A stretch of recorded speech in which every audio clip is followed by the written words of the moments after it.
Inilah Injil Yesus Kristus menurut Santo Yohanes. Dimuliakanlah Tuhan.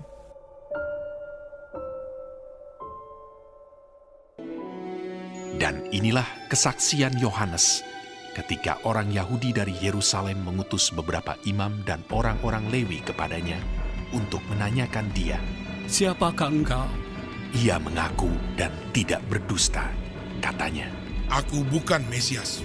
Lalu mereka bertanya kepadanya, "Kalau begitu, siapakah engkau?" "Elia." Dan ia menjawab, "Bukan." "Engkaukah nabi yang akan datang?" Dan ia menjawab, "Bukan." Maka kata mereka kepadanya, "Siapakah engkau? Sebab kami harus memberi jawab kepada mereka yang mengutus kami. Apakah katamu tentang dirimu sendiri?" Jawabnya, "Akulah suara orang yang berseru-seru di padang gurun. Luruskanlah jalan Tuhan, seperti yang telah dikatakan Nabi Yesaya." Dan di antara orang-orang yang diutus itu ada beberapa orang Farisi.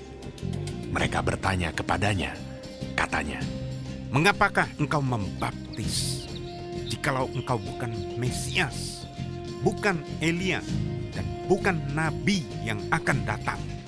Yohanes menjawab mereka, katanya, "Aku membaptis dengan air, tetapi di tengah-tengah kamu berdiri dia yang tidak kamu kenal, yaitu dia yang datang kemudian daripadaku. Membuka tali kasutnya pun aku tidak layak." Hal itu terjadi di Betania yang di seberang sungai Yordan, di mana Yohanes membaptis.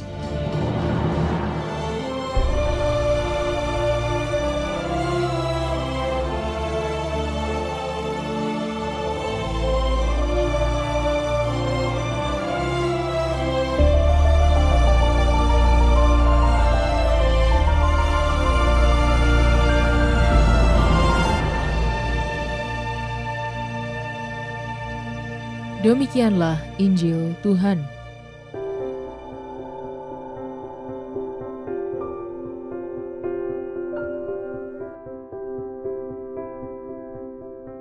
Jujur, renungan oleh Romo Charles Virginius Ocarm. Seorang anak kecil diajar untuk berkata jujur. Kalau dia tidak sengaja merusakkan barang, anak itu diminta untuk berkata jujur kalau dirinya yang melakukan.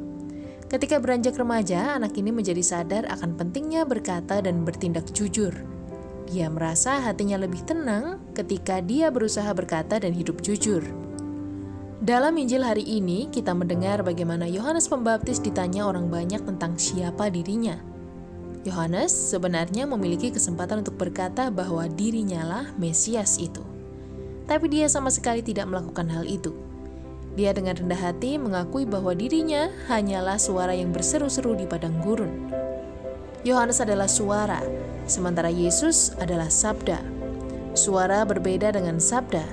Karena itu Yohanes menekankan dirinya adalah suara, bukan sabda. Nantinya sang sabda itu akan hadir, dan Yohanes mengakui dengan terus terang bahwa membuka tali kasutnya pun dirinya tidak layak. Sungguh, kesaksian yang jujur dan rendah hati dari Yohanes Pembaptis. Di zaman sekarang, ketika orang berlomba-lomba untuk menjadi makin populer dengan segala macam cara, agaknya kita perlu melawan arus dengan tetap berusaha hidup jujur. Popularitas tidak boleh dicapai dengan cara yang keliru. Popularitas sebenarnya juga bukanlah tujuan utama yang harus dicapai dan dikejar. Ada hal lain yang lebih mendasar dan penting untuk dicapai, yaitu sukacita.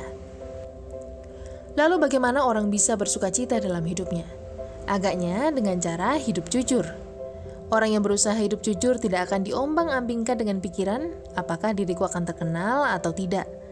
Orang yang jujur menyadari bahwa dirinya tidak bisa melakukan banyak hal tanpa bantuan Tuhan. Tuhanlah yang menopang segala usaha dan karyanya.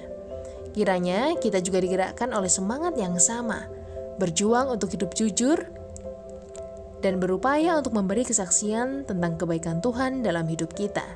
Inilah cara kita untuk berbahagia dalam hidup ini. Hiduplah dengan jujur. Selamat menikmati menu hari ini. Renungan juga bisa Anda baca selengkapnya di Cafe Rohani edisi bulan ini. Dengarkan juga renungan ini di radio.karmelindomedia.com.